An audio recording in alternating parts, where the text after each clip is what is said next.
Olá, alunos! Então agora nós vamos fazer a nossa revisão. E antes de mais nada, eu queria dizer para vocês que teve um momento aí que eu olhei rápido, né? Eu atrapalhei uma coisa aqui. O nome não é Santo Antônio, é Santo Amaro. Só que eu, assim, explicando, né, falando sobre os temas da aula, aí eu acabei errando o nome do quadro da Anitta, ok? Então agora nós vamos para a nossa revisão. Vamos lá? Na tela com vocês. Nossa revisão de conteúdo. Então, o primeiro conteúdo exposto foi, nós falamos para vocês sobre a exposição de Lazar Segal em 1913. E logo depois teve a exposição da Anitta em 1917, quer dizer, 4 anos depois, tá? Mas o interessante é que o Lazar Segal, ele expôs quadros com temas semelhantes ao tema da Anitta, né? Então, esses quadros expostos pelo Lazar Segal são quadros muito importantes, tá? E a exposição dele não recebeu nenhuma crítica desfavorável. Ninguém viu problema no quadro nos quadros do Lazar Segal, apesar da influência do expressionismo, apesar das influências que ele trouxe na sua pintura, apesar de tudo que ele apresentou na sua pintura, mas não houve problema. Mas com a exposição da Anitta Malfatti em 1917 e também na Semana de Arte Moderna, aí a conversa foi outra, né? Porque houveram críticas violentas, críticas realmente dispensáveis, com aquele arrojo, com aquele arrobo. Mas também houveram defesas com igual peso. Então, de um lado o Monteiro Lobato fazendo uma crítica muito, muito forte, né? E do outro lado, outras pessoas defendendo através dos jornais a exposição da Anitta e a sua arte também, né? Então vamos ver, mas seguindo aqui, mais um detalhe aqui. A burguesia brasileira encontrava-se envolta nas tradições culturais francesas, ou seja, no período da Belle Époque, tudo que vinha da França era bom e refinado. Então, todo o olhar sobre a arte, toda a composição, toda a ideia que se tinha de boa coisa, de coisa chique, né? Tudo era considerado chique, né? Chique quer dizer elegante, vem do francês. Então, nesse contexto, um grupo de artistas em São Paulo promoveu um evento que foi considerado o começo da primeira fase do modernismo, ou seja, a Semana de Arte Moderna, que contradizia, através de obras artísticas expostas, o refinamento e padronização do então academicismo europeu literário. Gente, o que acontece é o seguinte: vários artistas brasileiros, com várias pessoas, foram estudar fora do Brasil, tinham mais condição, como a Anitta, por exemplo. Foram estudar e aí trouxeram novas influências. Nós estamos vendo aqui também, aqui, nesse quadro aqui, nesse cartaz aqui, o centenário da Semana de Arte Moderna. Já fez 100 anos desse acontecimento, tá? Então tem aqui retratado, onde foi revista todas essas histórias, os quadros, os temas foram expostos novamente, né? Então, seguindo aqui, nós temos que no Brasil, o Segal, ele se interessa pela natureza tropical, a arquitetura das favelas, os tipos humanos, principalmente os negros, considerados exóticos ao olhar europeu. No repertório desses temas de Lazar Segal são as expressões de um sentimento de compaixão pelo ser humano existencialmente marginalizados, né? Os escravos, os negros estavam sendo tratados como escravos, né? Espólias, né? Estavam marginalizados, então, colocados à margem. Então, nós vemos aqui o quadro Menino com Lagartixa, né? As cores deslumbrantes aí e as formas. E aqui também nós vemos que as tonalidades sóbrias do período alemão somam-se cores iluminadas. Aqui ele estudou na Alemanha também, né? E lá as pinturas dele tinham tonalidades mais sóbrias. Então, temos aqui o Corpo Presente, né? Que é esse quadro aqui, onde tem essa senhora aí, que é uma paródia, uma releitura do quadro da Virgem Maria com o Menino Jesus, sendo ela da raça negra, né? Aí está aí essa diferença, né? Tivemos também uma sugestão da favela. E aí a gente vê também aqui a figura do homem com violino. Veja os traços não totalmente definidos, né? E as cores usadas. Então, agora nós vamos ver também sobre a Anita Malfatti. Ana Catarina Malfatti foi pintora, desenhista, gravadora, ilustradora e também professora ítalo-brasileira. Olha uma curiosidade aqui, ó. A Anita era portadora de uma deficiência motora, mas mesmo assim ela conseguiu superar suas deficiências, né? E foi considerada a pioneira da arte moderna no Brasil. Ela iniciou seus estudos no Colégio São José. No ano de 1897, estudou no Colégio Mackenzie, um super conceituado colégio. E se formou professora aos 19 anos de idade já. Então está aí a nossa linda e talentosíssima Anita, aos 19 anos aí. Seguindo aqui,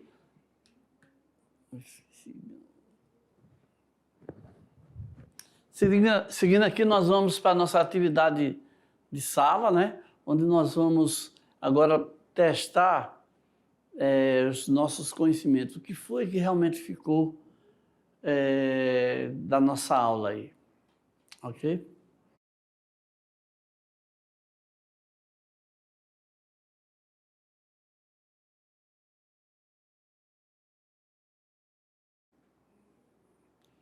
Então, alunos, vamos ver então agora as nossas questões. Vamos ver o que a gente realmente aprendeu, né? O que ficou aí guardado na nossa memória. Então, alunos, nós vamos aqui para a nossa questão de número 1. Eu vou ler aqui com bem calma, porque, como eu já falei várias vezes, a leitura da questão já lhe dá, assim, um adiantamento muito grande de qual poderia ser a resposta, tá bom? Então, privilegia os assuntos extraídos da cultura judaica e seus personagens são expressões de um sentimento de compaixão pelo ser humano existencialmente marginalizado. Então, vamos lembrar aqui, ó, essa chave aqui, ó, cultura judaica, compaixão, ser humano marginalizado. Quem é essa pessoa, hein? A qual artista modernista corresponde essas características aí citadas aí? Quem foi o artista que a gente falou? Tudo isso aí. Então, entre esses que nós temos aqui, temos a Anita, Tarsila, de Cavalcante, Lazare Segal, o Marc Chagall. Vamos ver então que é o Lazare Segal, que é um lituano, né, que nasceu em Vilna. E quando ele chegou no Brasil, ele trouxe, né, assuntos da cultura judaica, e quando ele chegou no Brasil, ele passou a ter uma grande compaixão pelos negros, né, pelos escravos que estavam aí sofrendo bastante rude tratamento dos portugueses e consequente marginalização, viviam à margem da sociedade. Vamos seguir aqui para a questão de número 2, que diz o seguinte: A Semana de Arte Moderna é considerada um divisor de águas para a cultura brasileira. Sobre esse período, é correto a alternativa que afirma. Então, na letra A, nós temos aqui, propôs a continuação da tradição e o apego à literatura clássica, mas, ao mesmo tempo, deixou-se influenciar pelos movimentos de vanguarda que eclodiam na Europa no início do século XX. Ou foi considerada como a primeira manifestação coletiva pública na história cultural do nosso país em favor de um espírito tradicional de teor conservador que predominava no Brasil desde o século XXI. Então, vamos seguindo aí, e nós vemos que uniu técnicas literárias de maneira inédita na literatura, mesclando influências oriundas das vanguardas europeias com o naturalismo e o simbolismo estéticas em voga no século XXI. Aqui na letra D nós temos o seguinte: a Semana de Arte Moderna proporcionou a criação de uma nova linguagem que em muito lembrava aquela empregada no período barroco de nossa literatura. Foi considerada como a primeira manifestação coletiva pública na história cultural do nosso país em favor de um espírito novo e moderno que contrariasse a arte tradicional de teor conservador que predominava no Brasil desde o século XIX. Quase que eu falava XVIII, mas é XIX. Então, nós facilmente aqui vamos chegar à conclusão que, né, era essa a proposta, né? Mudar o tradicionalismo, sair do conservadorismo e só fazer as coisas que estavam aí há muitos e muitos anos, já estavam cansadas. Então, cansado daquelas propostas e com ideias vindas da Europa, os artistas montaram essa semana de arte aí para mostrar novos trabalhos, novas tendências. Na questão 3, a Semana de Arte Moderna de 1922 tinha como uma das grandes aspirações renovar o ambiente artístico e cultural do país, produzindo a arte brasileira afinada com as tendências vanguardistas europeias, sem, contudo, perder o caráter nacional. Para isso, contou com a participação de escritores, artistas plásticos, músicos, entre outros. Analise aí as sequências que reúnem as proposições corretas em relação à Semana de Arte Moderna. Então, na primeira aqui nós temos: o movimento modernista buscava resgatar pontos em comum com o movimento barroco, como os contos sobre a natureza e com o parnasianismo, com o estilo simples da linguagem. 2. A exposição da artista plástica Anita Malfatti representou um marco para o modernismo brasileiro. Suas obras apresentavam tendências vanguardistas europeias, o que de certa forma chocou grande parte do público. Foi criticada pela corrente conservadora, né?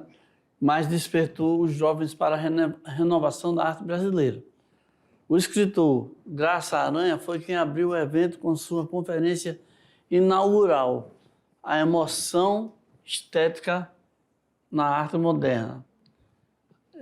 Em seguida, apresentou suas obras Paulicéia Desvairada e Amar, verbo intransitivo. 4. O maestro e compositor Villa-Lobos foi um dos mais importantes atuantes participantes da Semana de Arte Moderna. 5. As esculturas de Brecheret, impregnadas de modernidade, foram um dos estandartes da semana. Sua maquete Movimento às Bandeiras foi recusada pelas autoridades paulistas. Hoje, uma das esculturas públicas mais admiradas em São Paulo. Então, nós vamos vendo aí que A alternativa que contém a sequência correta é a alternativa B. Portanto, a primeira não está correto, a terceira também não. Vamos ver aqui rapidinho. A primeira é o movimento buscava resgatar pontos em comum com o barroco. De jeito nenhum, né? Se era ir para frente e não para trás. Então, aqui, aí nós vemos também... Peraí, deixa eu me lembrar aqui. É isso mesmo. Que o terceiro item, né? Quando fala que ele usou a emoção estética na arte moderna, está errado, né? Ok? E então, nós vamos aqui para a nossa próxima questão. O 4 também, o 5 também está correto. Questão 4. Faça um texto sobre o contexto histórico da arte moderna no Brasil. É uma questão discursiva. Então, a proposta é a seguinte, gente. Você vai escrever, né? Você vai falar, vai colocar suas ideias sobre o que acontecia historicamente, né? Quando aconteceu, quando começou a ter esse movimento de arte moderna, começou a se tentar mudar as artes no Brasil, tá bom? Então você vai falar sobre o que acontecia por trás dos panos, vamos dizer assim, né? Tem toda aquela história da política, né? Das pessoas que mandavam no Brasil, o conservadorismo, tudo isso aí você pode contar. Eu espero que na sua resposta, não precisa ser igual, vou botar aqui uma sugestão de resposta, mas eu espero que ao responder você fale sobre estes aspectos aqui, ó. No início do século XX, o Brasil vivia o início da República Velha, né? E esse momento esteve representado pelos interesses daquele grupo lá, né? Da oligarquia rural, que na prática ficou conhecida como chamada de política do café com leite, porque eram os ricaços, os burgueses do café, produtores de café e de São Paulo e os produtores de leite de Minas Gerais. Em paralelo, o Brasil recebia, entre 1871 e 1920, milhões de imigrantes de origem italiana e japonesa. Ao mesmo tempo, estava tudo isso acontecendo, né? Aí essas pessoas vinham para trabalhar nas lavouras de café ou as indústrias de São Paulo. A burguesia brasileira, outro dado aqui, encontrava-se envolta nas tradições culturais francesas, no período da Belle Époque, que todo produto que era francês era considerado bom e refinado, chique e bem. Nesse contexto, aí, né, foi nesse contexto aqui, né, que o grupo de artistas em São Paulo promoveu um evento que foi considerado o começo da primeira fase do modernismo, a Semana de Arte Moderna, que contradizia através das obras, que era, desmanchava toda aquela ideiazinha ali tradicional, né? Exposta o refinamento e padronização do então academicismo europeu e literário. Então, alunos, chegamos aqui. Chegamos ao final da nossa aula, né? Agora nós vamos finalizar. Nós vamos cantar a nossa musiquinha aqui para a gente ficar mais alegrinho, né? A arte é tão legal, né? Então vamos. Arte é tão legal, você vê diferente o que parece igual. Arte é tão legal, você você faz diferente, não parece banal. Tchau, até a próxima aula.